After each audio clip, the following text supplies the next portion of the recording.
the way the Indian economy is changing, talent is becoming a very difficult thing to find, and it's becoming one of the most prominent areas of discussion with top managements.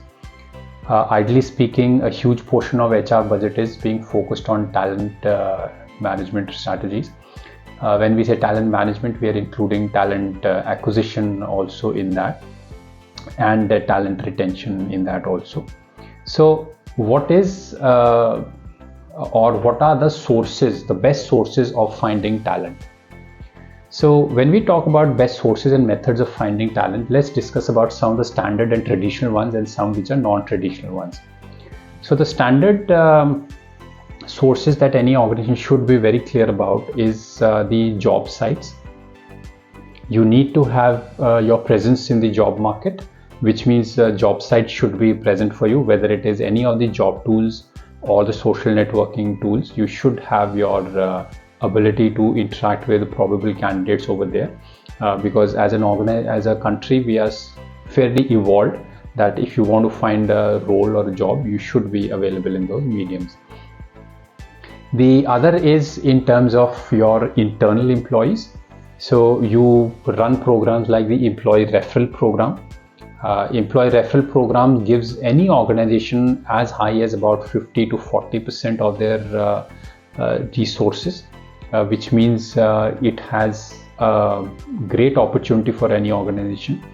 And when we run employee referral programs, you normally end up rewarding employees who refer for the referral, and financial rewards. Financial rewards can vary from a standard fixed cost to a little less than what you would pay a recruitment consultant.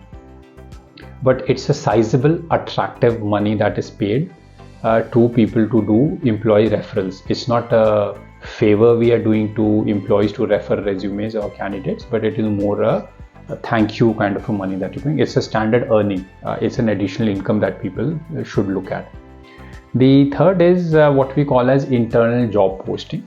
Internal job posting is a complex system. A lot of organizations are resisting it, but it is evolving very, very rapidly ever since 2012 or 13. That means that even existing employees can see whatever job you are posting, and they can apply for it as a candidate and go through the normal interview process. And if hired or if selected by the different department, they can shift into that department.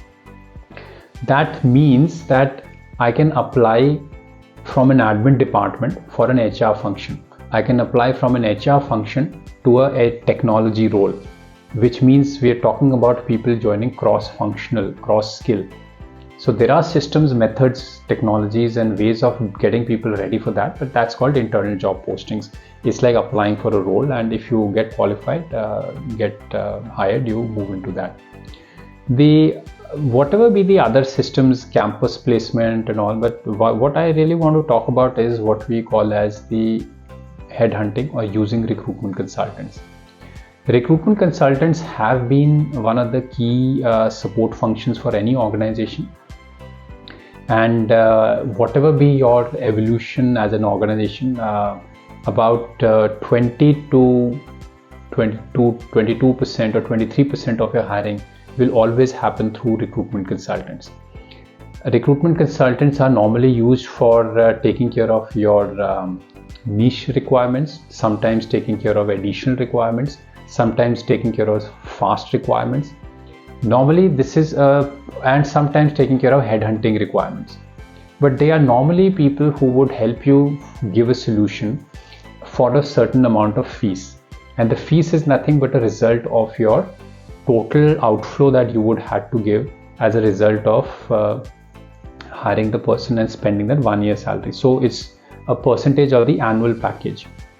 The standard rate which today operates is about 10%, 12.5%, and about 15%.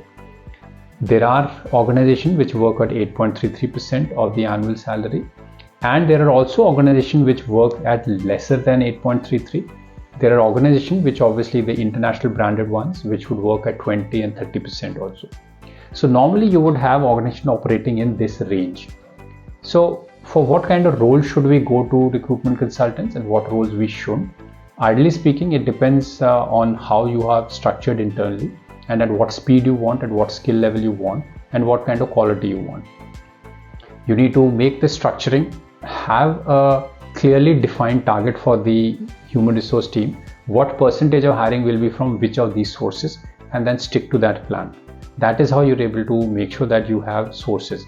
Any organization should have about 6 to 7 sources of hiring, and each of the sources should be contributing some amount of hiring and able to contribute to the organization diversification of talent attraction.